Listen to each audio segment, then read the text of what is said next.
Oh Bliss, where have you been? This is a terrific genre movie. Under 80 minutes, it packs one hell of a punch and is completely unexpected. The movie itself is all about Desi, this artist who is struggling to finish this piece of work she's on, to keep her agent, to keep her loft where she works. Just her whole life is kind of falling apart. She's obviously had a drug dependency at some point, and she makes a conscious decision as everything just gets too stressful to get back on the drugs as soon as she can, and that starts to inspire her. Things transpire. She has these weird trips and she starts to paint again and creating this marvellous work of art that she doesn't quite understand, that she can't remember painting, but it's just powerful. This is something that is truly going to redefine her career. But she's also starting to go off the rails. She's starting to party more and more. She's becoming run down and dependent on these substances as she just delves into her work and her partying. It's just getting out of hand.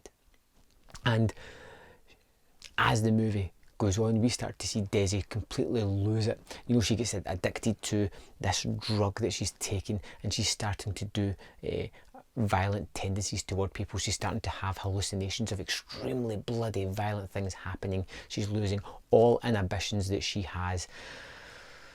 And that's when the movie kind of creeps up on you and you are subtly thrown into an extremely genre horror movie that I just cannot waste for you, because I had no idea the kind of movie I was getting into, and it was an utter surprise when I got there. It took me a lot longer than it should have to click about what I was watching, but it's so masterfully done that it just catches you off guard. It has these quiet moments where Desi's trying to work and just getting lost in the process, and then it juxtaposes these with these crazy flashing lights, loud sound, drug-addled, strangely edited and put together sequences that just show you this complete craziness that is her life.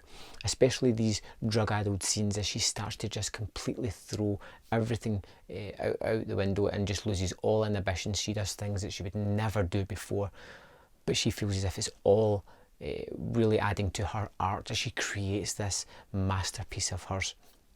And when we get to the finale, I was not expecting there to be as much blood or bodily harm as we see in this thing. It goes off the rails the last 20 minutes with this complete destruction of human bodies. What happens to them, why it's happening, was an utter revelation for me. Something that I just never saw coming.